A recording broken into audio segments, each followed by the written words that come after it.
Oke, Bismillahirrahmanirrahim. Assalamualaikum warahmatullahi wabarakatuh. Selamat datang di asistensi persiapan UAS Fisika Pengukuran.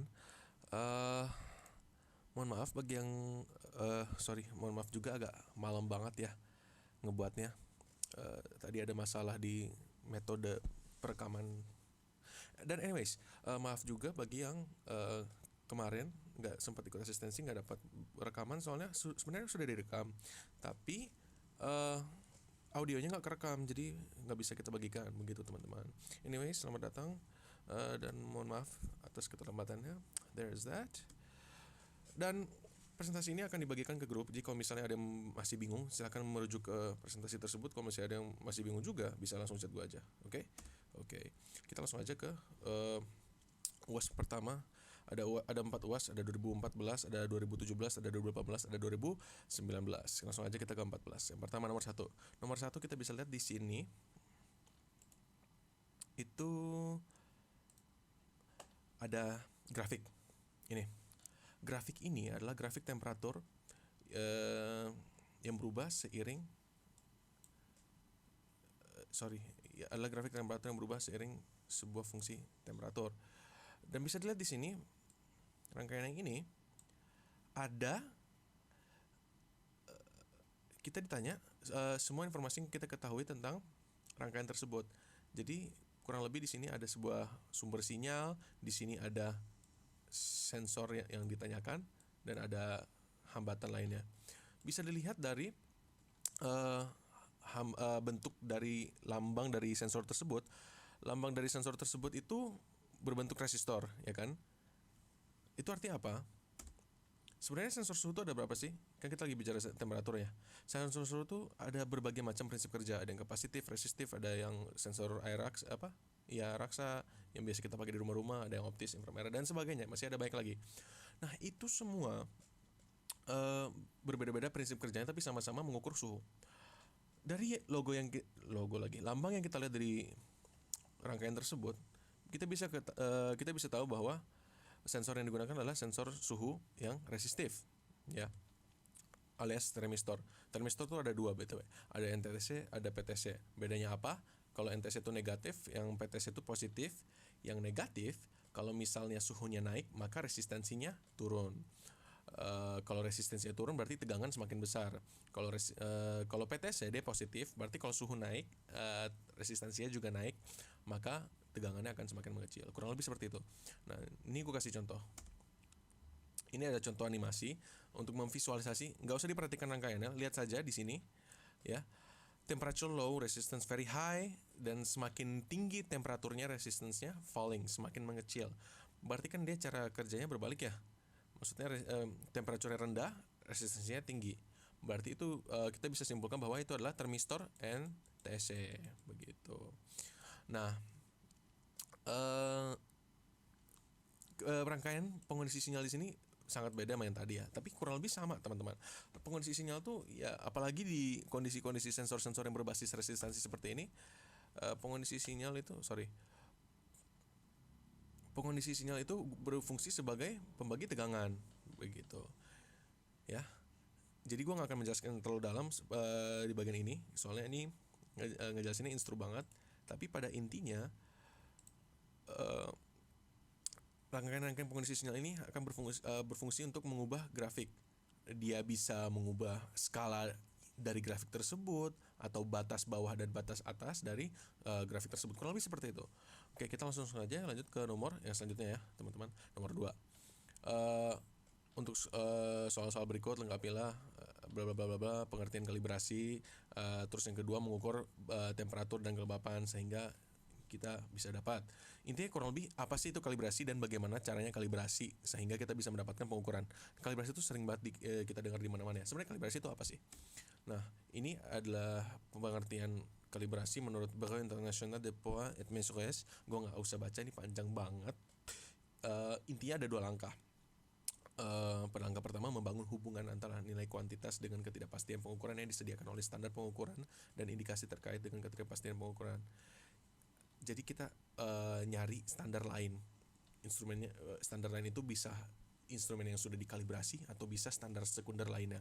Dan pada langkah kedua menggunakan informasi yang sudah kita dapatkan dari standar tersebut untuk membangun hubungan untuk memperoleh hasil pengukuran. Maksudnya apa teman-teman? Kita lihat. Gue membuat sebuah contoh di sini ya. Ini juga bisa digunakan untuk menjawab nomor yang kedua, bagaimana cara kita mendapatkan, bagaimana cara kita mengkalibrasi sebuah alat dan mendapatkan pengukuran. Katakanlah gue punya 2 termometer, satu termometer digital dan satu termometer raksa, oke?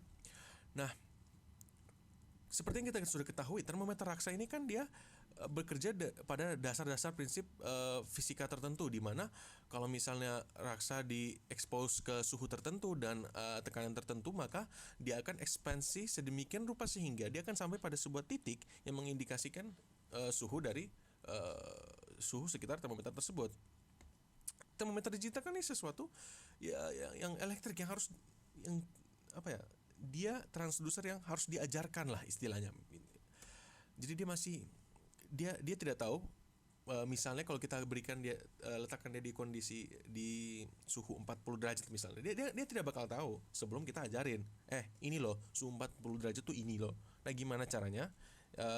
Ya kita sesuai langkah pertama tadi, kita ambil referensi dari instrumen lain atau standar lain, bisa itu sebuah sensor seperti ini yang sudah dikalibrasi atau bisa dari standar lainnya.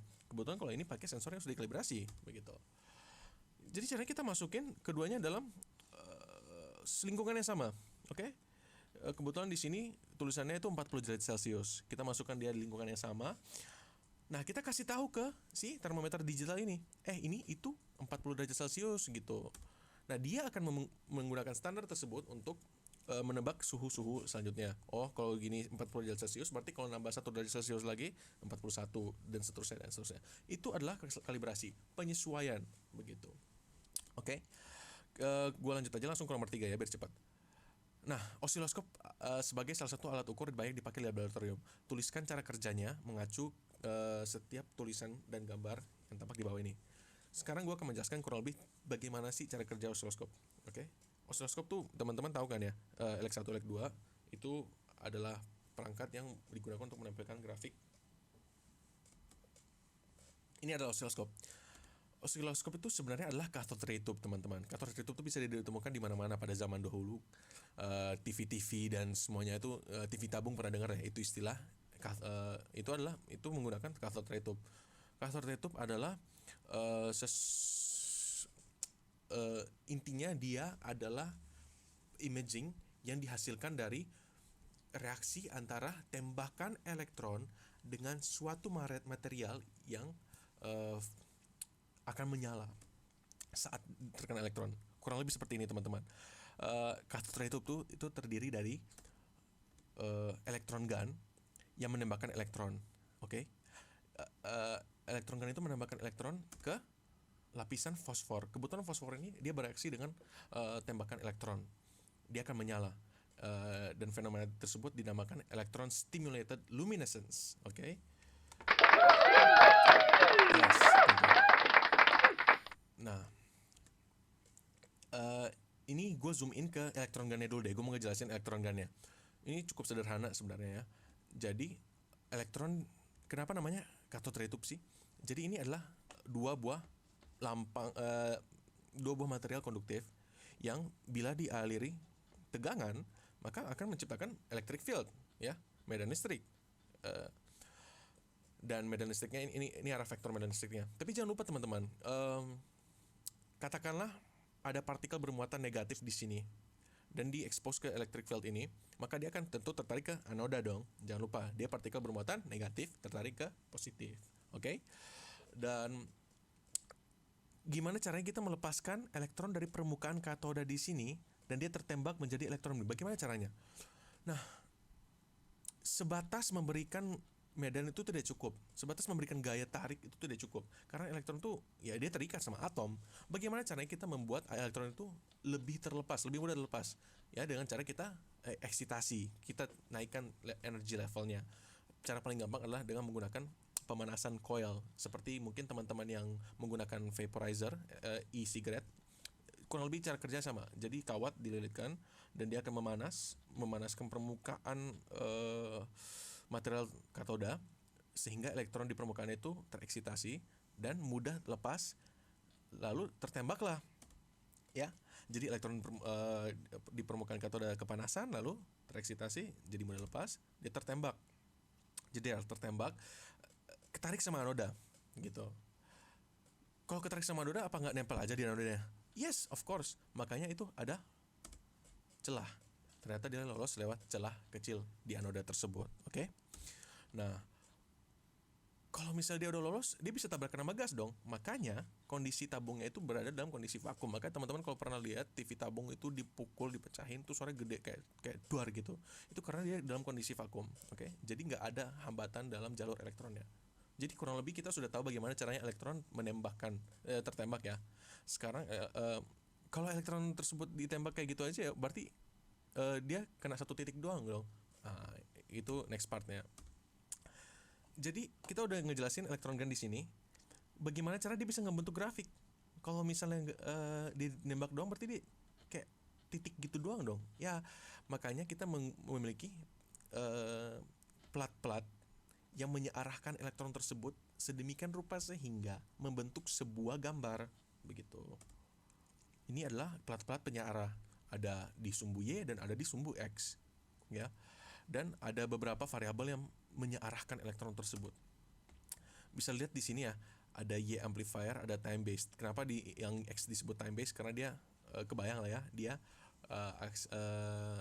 sumbu yang datar dan dia merepresentasikan waktu, sedangkan Y itu lebih ke amplitudo, menggambarkan amplitudo sinyalnya, begitu.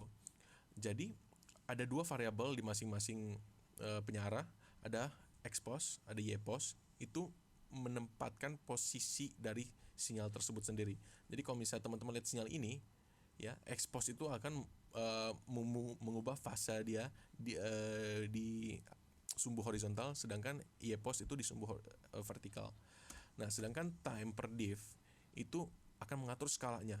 Jadi kalau misalnya kita ubah skala Y-nya misalnya, maka amplitudo itu akan semakin besar, begitu loh. Dan begitu pula dengan X-nya, begitu. Jadi kurang lebih seperti itu. Jadi selain dia bisa mengatur posisi, dia juga bisa mengatur dengan dia mengatur posisi jatuhnya elektron di layar ini, dengan keempat variabel ini, jadilah sebuah grafik, begitu kurang lebih, ya.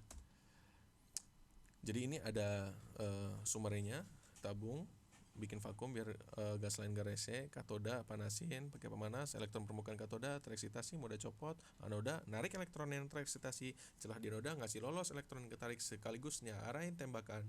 Terus tembakan elektron diarahin pakai kapasitor plat paralel di sumbu X dan Y, dan tembakan elektron kena layar fosfor di titik yang sudah ditentukan, layarnya nyala.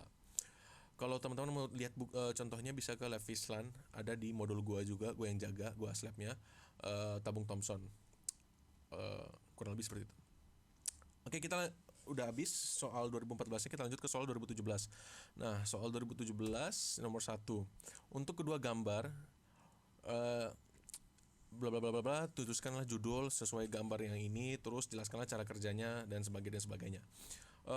Kalau misal teman-teman merasa gue nggak begitu menjelaskan semuanya, soalnya sebetulnya teman-teman nggak perlu terlalu detail ya, karena itu instrumen banget. Teman-teman sebatas perlu menjelaskan ya yang general aja, oke? Kecuali kalau mungkin kalian anak instru ya. Ya, oke. Apa sih dua gambar ini? Ini adalah sensor peer, teman-teman. Sensor peer itu apa? Bukan sensor peer. Sensor peer itu adalah sensor. Sebenarnya dia digunakan sebagai motion sensor, tapi pada dasarnya, pada hakikatnya, sensor peer itu adalah sebuah sensor inframerah yang dimana inframerah itu mengindrakan thermal energy. Karena kita tahu bahwa apapun yang material yang panas, elektron itu berada dalam tingkat energi yang tinggi, sehingga dia akan mengemisikan sinar infrared. Maka dari itu kita bisa melihat hubungan antara emisi sinar infrared dengan thermal energy, begitu. Nah, gue bahas yang gambar pertama dulu deh. Gambar pertama itu lebih ke anatomi dari sensor peer ya, dan yang gambar kedua itu lebih ke cara kerja. Jadi ada anatomi sensor peer, ada cara kerja sensor peer. Anatominya bisa dilihat di sini, ada thermal energy dari luar dikenakan akan masuk ke Fresnel lens. Fresnel lens itu apa? Fresnel lens itu teman-teman bisa cari di Google, bentuknya itu seperti sebuah kubah dan dia itu akan menyearahkan thermal energy tersebut. Bisa dilihat di sini tadinya banyak, dia jadi fokus semua. Dia jadi fokus semua jatuh ke satu titik ini. Nah, semua thermal energy yang sudah terfokuskan tersebut akan melalui IR filter agar energi-energi lainnya, emisi lainnya tidak akan masuk ke sensor pyroelectric. Loh, kok pyroelectric? Kan gue bilang tadi, infrared kurang lebih itu dia mengukur thermal energy ya. Makanya itu bisa digunakan sebagai sensor IR. Pyroelectric sensor itu apa sih sebenarnya? Nah, material pyroelectric adalah material yang berubah. Dia akan memberikan tegangan tertentu dengan perubahan suhu. Begitu, kurang lebih seperti itu. Nah, kalau misalnya ada perubahan suhu, maka dia akan masuk ke dalam sebuah komparator. Komparator itu adalah perangkat yang menentukan apakah sinyal yang saya terima dari pyroelectric sensor ini cukup untuk dikatakan sebuah input, gitu. Jadi nggak asal masuk aja, nggak asal dikeluarin sebagai sebuah output. Kalau misalnya itu ternyata terlalu kecil atau misalnya itu ternyata sebuah noise, gimana dong? Nah, kurang lebih amplifier dan komparator tuh perannya buat itu. Jadi pertama sinyalnya diamplifikasi, lalu melalui komparator akan menentukan apakah itu bisa dikatakan sebuah sinyal atau hanya sebatas noise saja. Kurang lebih seperti itu.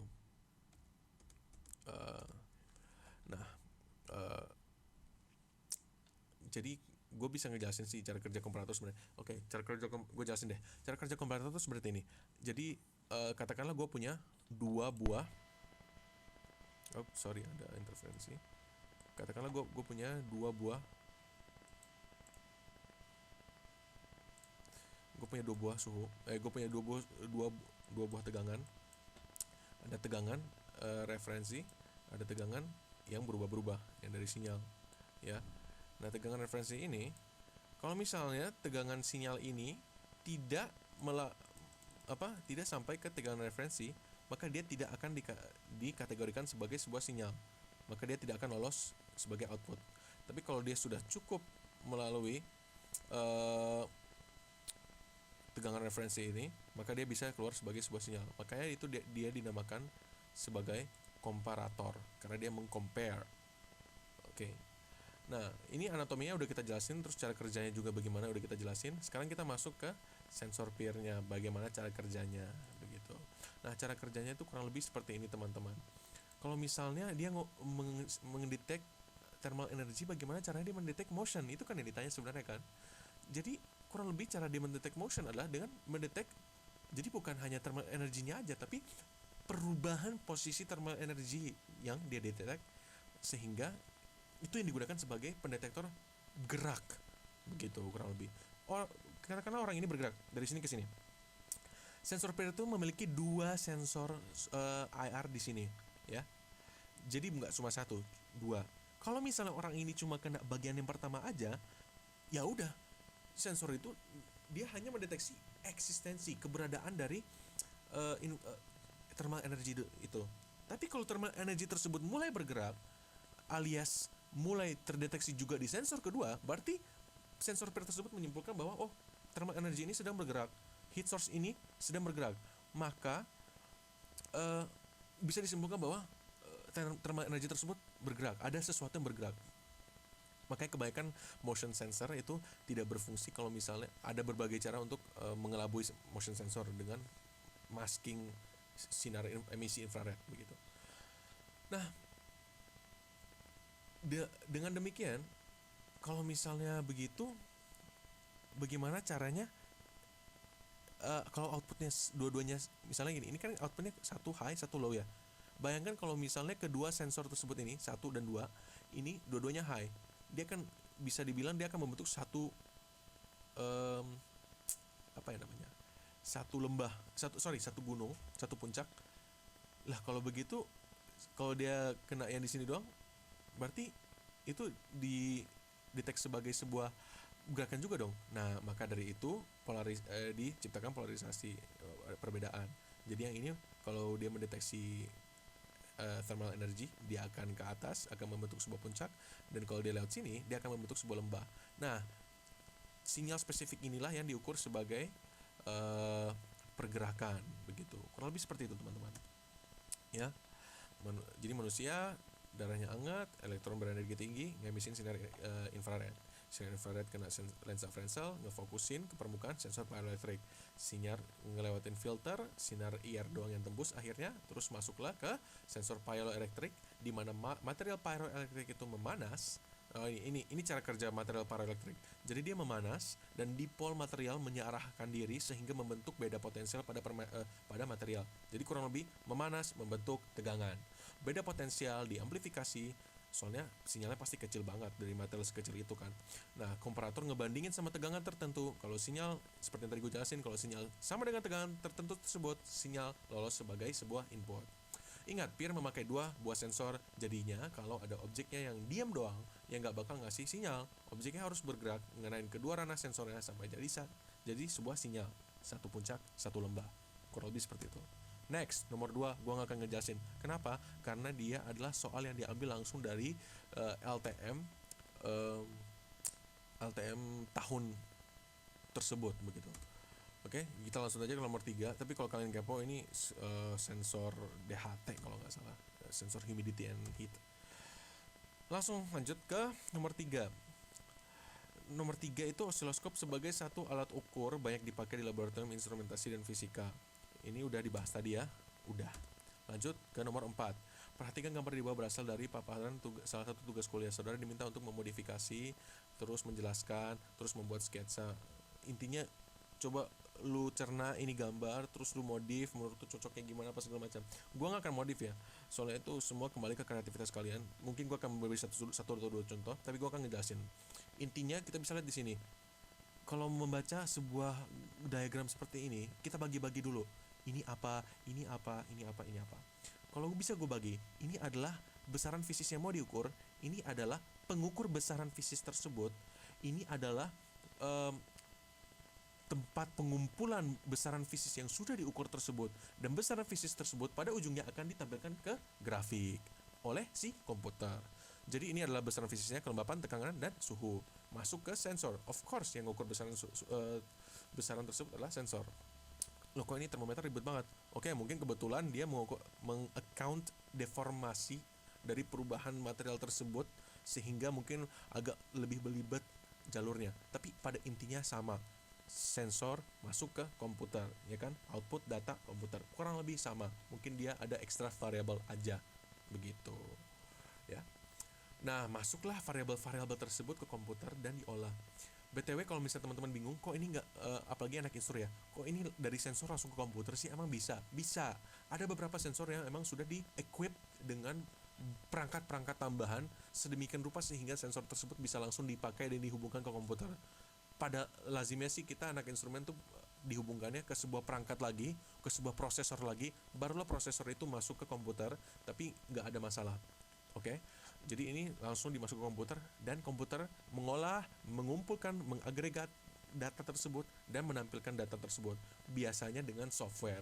Nah, softwarenya apa?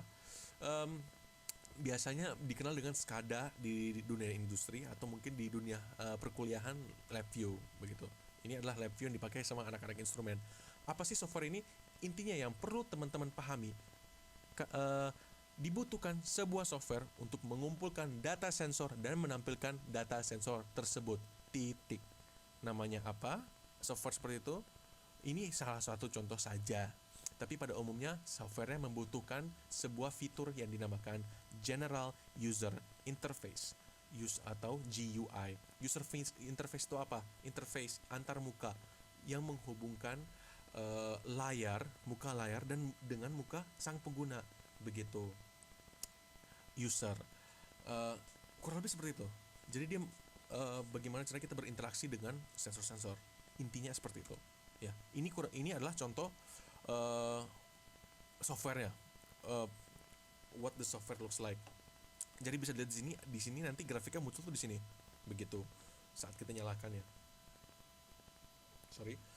Ya, dia akan muncul di sini. Dan di sini adalah tombol-tombol dan variabel lainnya yang bisa kita atur. Jadi selain kita menerima display, menerima input dari mesin, kita juga bisa memberikan input begitu dengan tombol-tombol ini. Itu namanya user interface.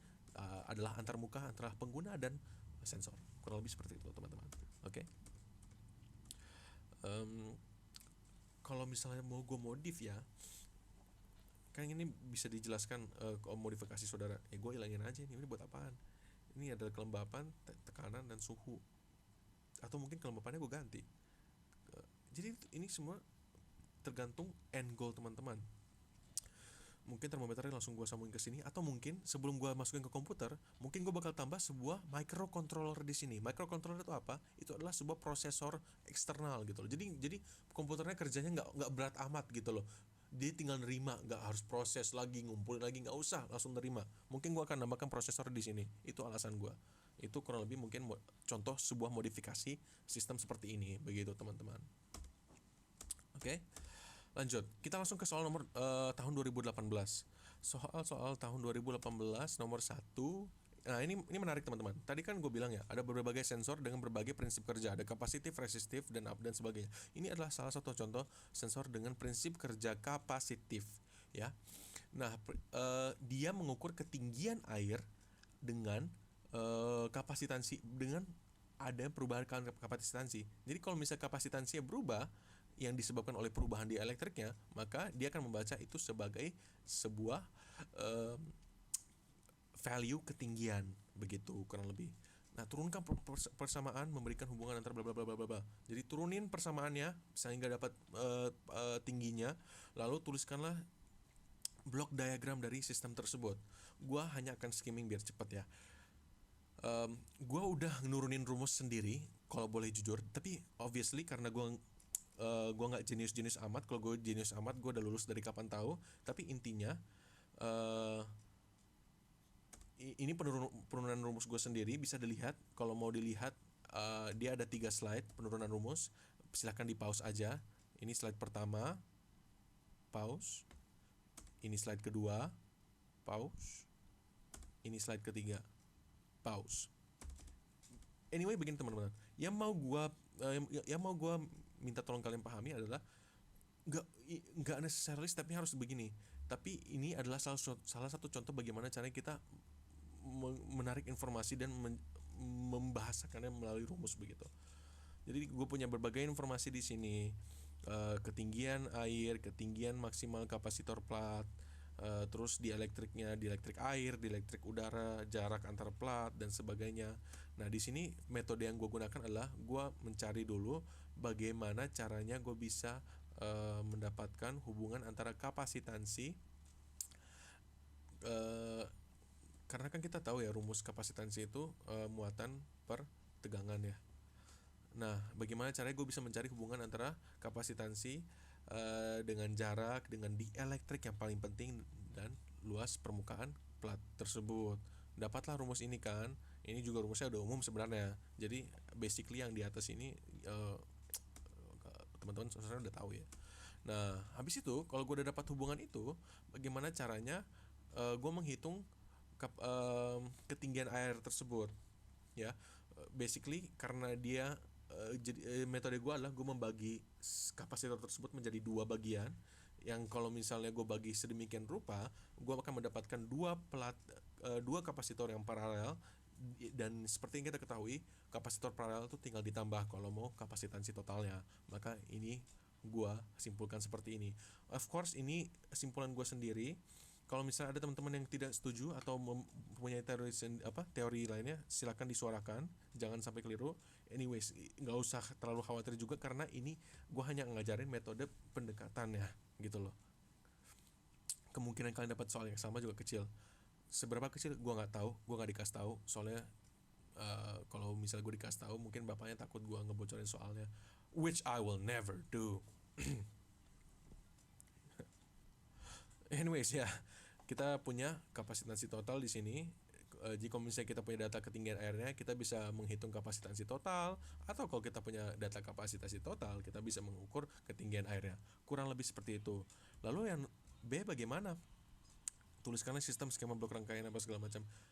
Gak usah ribet-ribet. gak usah ribet-ribet. um, um, Sorry, ada adek gue berisik banget. Abang gue ya. Gue lanjut ya. Anyways, tuliskanlah sistem skema blok rangkaian. Gak usah ribet-ribet teman-teman. Ikuti aja tata cara seperti tadi. Oke, sorry banget nih. Abang gue lagi berisik banget. Sorry ya. Oke, terima kasih abang. Oke, lanjut. Gunakan prinsip yang sama seperti yang tadi gue jelasin.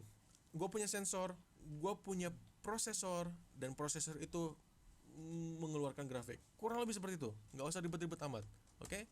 Jadi gue punya sensor, yaitu kapasitor, gue hubungin ke prosesor, terus prosesornya bakal ngasih grafik. Apakah sesimpel itu? Of course tidak. Pasti ada rangkaian pengondisi sinyal lagi yang akan menarik kapasitansinya gitu loh. Jadi kalau kita mau tahu kapasitansi itu biasanya pakai rangkaian pengondisi sinyal seperti yang nomor pertama banget tadi. Nah, nanti dia akan menarik kapasitansinya di value tertentu ya, biasa dalam bentuk arus atau tegangan. Nah, arus atau tegangan itu kita translasikan pada prosesor. Jadi prosesor itu gunanya itu, gue punya informasi tegangan nih, gue olah informasi tegangan ini menjadi sebuah besaran fisis. Nah, besaran fisis yang udah diolah itulah yang kita keluarin dari prosesor. Kurang lebih seperti itu. Oke, itu yang buat menjawab nomor B. Kalau teman-teman mau belajar lebih, kalian bisa akses YouTube link ini. Nanti akan gue bagikan PPT-nya, jadi nggak usah khawatir. Lanjut. Ini ada penjelasan tambahan. Intinya ada sinyal tegangan. Oh ya, ini adalah sistem yang tadi yang barusan gue jelasin. Jadi ada sinyal tegangan, dia masuk ke kapasitor tersebut. Kapasitor tersebut ngasih sinyal output. Sinyal dikondisikan yang tadi gue jelasin ya kan. Nah, sinyal tersebutlah yang dibaca sebagai sebuah tegangan begitu. Nah, tegangan itu diterima sama prosesor ngasih value, kurang lebih seperti itu. Lanjut nomor 2, LVDT. Gue gak akan ngejelasin terlalu banyak tentang ini. Ini intinya LVDT itu apa sih? Oke, kan diminta digambarkanlah rancangan sistem pengukuran perpindahan bla bla bla bla bla. Sehingga diperoleh hasil pada komputer. Again, ikutin yang tadi udah gue jelasin, nggak usah ribet-ribet amat. Sensor, prosesor, komputer, grafik, jebret, kelar. Oke. Terus ini adalah pertanyaan lebih fisika banget ya. Dan lu tahu sendiri gue kalau sama fisika gimana, nggak ngerti amat. Tapi nggak sih, ini agak instruksi, agak ADC. Nanti gue jelasin ADC, ada bagiannya. Lanjut. Oke, apa sih itu LVDT? LVDT adalah perangkat elektromekanis yang digunakan untuk mengubah gerakan mekanik getaran, khususnya getaran gerak buju sangkar, menjadi variabel arus listrik, sinyal tegangan, ataupun listrik, dan sebaliknya. Intinya, mengubah gerakan mekanik jadi listrik ataupun sebaliknya. Itu, catat. Dibentuknya kurang lebih seperti ini. Dia itu cara kerjanya dengan mengukur tegangan induktif, ya. Dia punya sebuah inti di sini. Nah, intinya ini akan bergerak. Jadi kita punya dua, dia akan menghasilkan tegangan dari core primary-nya, terus ada secondary lilitannya di sini, satu di sini, satu di sini. Dia akan mengukur difference tegangan tersebut, ya. Kurang lebih seperti itu. Jadi ada dua tegangan. Nanti kalau dihubungkan ke sebuah multimeter akan muncul sebuah tegangan yang mengindikasikan positif atau negatif, akan mengindikasikan posisi dari core tersebut. Nah, tegangan tersebut again akan ditranslasikan menjadi besaran gerakan mekanis begitu, kurang lebih seperti itu. Kalau mau tahu lebih banyak bisa ke link ini. Again, nanti akan gue bagikan, jadi tinggal diklik. Lanjut ya ke nomor 3. Nah, nomor 3 ini apa? Oke. Again, seperti yang tadi gue bilang, kalau mau baca seperti ini dibagi-bagi dulu. Oke, ada target, ada sensing core, ada cable, ada processing circuit. Kita bahasakan dulu, kita artiin dulu ini sebenarnya apa nih bagian-bagian nih. Oke, perhatikan gambar di bawah, berikan judul gambar dan kalimat baik, kemudian tuliskan jelas bagaimana cara kerja bla bla bla. Oke. Jadi ini apa teman-teman? Nih jawabannya. Ini adalah sensor magnetometer. Sensor yang menggunakan prinsip perubahan magnet. Maksudnya perubahan medan magnet sekitar sensor tersebut ya. Prinsip perubahan magnet yang dideteksi dengan sensor induktif. Sensor core yang ini. Ya. Induktif sensor core. Di sini perubahan magnetnya dipicu oleh perubahan distance dari posisi target terhadap L. Jadi ini adalah target yang diukur. Terus sensing core ini mengukur perubahan medan magnet di sekitarnya. Kalau misalnya sensor ini bergerak, kalau misalnya benda ini bergerak, maka medan magnet di sekitarnya ini akan berubah, sehingga sensing core ini akan mendeteksi perubahan tersebut dan mengirimkan sinyal tersebut masuk ke kabel, di mana sinyal tersebut akan dikondisikan. Emang kebanyakan sinyal di dunia sensor dan instrumentasi dan pengukuran itu emang harus dikondisikan, karena kalau nggak dikondisiin nggak bisa dibaca gitu. Uh, Lalu dimasuk ke driving logic. Driving logic ini kurang lebih sebuah sinyal yang akan diolah lah. Nah, terus sinyal itu akan masuk ke ADC. Ya, yang tadi gue bilang kan, gue kan ngejelasin ADC itu apa kan. Di sini gue bilangnya kalau lupa. Nah, ini di mana sih? Udah. Intinya gue nggak akan ngejelasin ADC itu apa. ADC itu krusial banget untuk banyak sensor yang ada di luar sana ya. Kenapa? Karena kebanyakan besaran fisis itu kan analog ya. Gimana sih caranya kita ngubah besaran fisis yang analog yang udah ditranslasikan menjadi sinyal listrik analog? Gimana caranya biar dibaca sama benda-benda mesin-mesin digital? Gue nggak usah ngejelasin lagi ya perbedaan analog dan digital ya. Teman-teman udah lulus elektronika 2, gue yakin. Kalau belum, semangat. Gue tau rasanya. Anyway, lanjut. Yes, analog to digital converter itu adalah ADC. Dia adalah perangkat yang mengubah sinyal analog menjadi sinyal digital agar bisa dibaca oleh perangkat-perangkat digital zaman now. Begitu, kurang lebih seperti itu. Dia bisa bekerja dengan komparator seperti yang tadi gue jelasin di awal. Dia ada metode lainnya, tapi intinya tujuannya itu mengubah sinyal analog menjadi sinyal digital. Jadi kurang lebih untuk disimpulkan, ini adalah sebuah sensor kedekatan dari sensor dengan target ini, begitu. Bisa disebut sensor kedekatan atau proximeter atau proximity sensor kedekatan. Jadi bukan sensor jauh ya. Kalau jauh dia nggak bisa ngukur, tapi dia mengukur seberapa dekatnya, bukan seberapa jauhnya benda, tapi seberapa dekatnya benda. Itu beda. Oke. Lanjut, kita ke nomor 4. Gambarlah dalam satu grafik sketsa grafik terkait tabel hasil pengukuran di bawah. Berikan rumus pendekatan fungsi transfernya. Oke, semua yang berhubungan dengan fungsi transfer, dengan grafik, dengan apa segala macam, mohon kembali ke penjelasan UTS. Semuanya udah gue jelasin di situ. Oke, lanjut ke soal-soal last 2019. Oh my god, ini kita berapa menit? Sorry kalau misalnya nggak secepat yang gue kira ya. Anyways, ujian akhir semester yang 2009. Nomor 1. Nah, ini hampir sama dengan yang tadi ya. Dia ini adalah sensor akselerasi yang bekerja dengan prinsip perubahan kapasitansi sebuah kapasitor. Oke. Nah, kalau yang tadi kan dia ngukurnya ketinggian ya. Dan itu literally dari air, dari dielektriknya. Kalau ini enggak. Dia ngukur jarak. Kan tadi sudah kita establish kalau rumus kapasitansi itu ada hubungannya dengan jarak antar plat ya. Maka jika jarak tersebut berubah, dia akan mengubah kapasitansinya pula gitu. Gue gak akan menjelaskan terlalu ke dalam penurunan rumusnya ya. Gue udah jelasin tadi metode bagaimana teman-teman bisa menarik informasi menggunakan rumus yang sudah teman-teman belajar di mata kuliah sebelumnya. Tapi gue lebih fokus ke apa ya lagi? Ada rumusnya juga ternyata.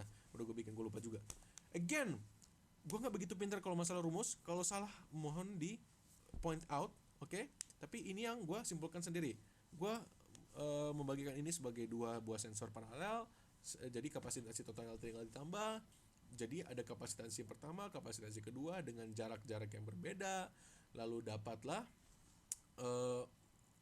diturunin sehingga kita mendapatkan bahwa perubahan jarak tersebut dapat dihitung dari kapasitansi total sistem ini menggunakan ini dan ini adalah dielektriknya. Dielektrik apa? Ya tergantung lu mau pakai apa aja.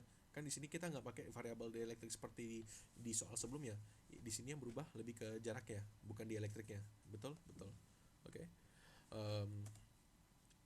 Tapi kalau mungkin teman-teman masih belum kebayang ya, ini adalah video sangat recommended, bagus banget untuk memvisualisasi sebenarnya bagaimana sih cara kerja sebuah akselerometer.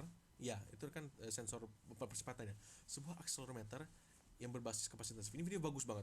Gue highly recommend teman-teman buka ini untuk memvisualisasi sebenarnya bagaimana sih pergerakan itu bisa diukur oleh sebuah kapasitor. Lanjut ke nomor 2. Udah dibahas ya? Udah. Lanjut ke nomor 3.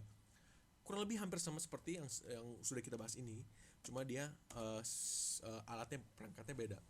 Ini simple tapi nggak simple, tapi gimana? Sorry. Ini simple tapi nggak simple, tapi gimana ya? Ini adalah sebuah multimeter. Bagaimana gue tahu itu? Ya tinggal dilihat. Again, bagi-bagi dulu. Ini adalah satu bagian. Kayaknya ini bisa dilihat. Berarti ini adalah rotary switch. Berarti kita diberikan pilihan-pilihan di sini. Jadi bisa gue simpulkan di bagian sini adalah proses pemilihan. Pemilihan apa? Nggak tahu. Oke, lanjut. Wah, di bagian sini ada banyak berubah sini.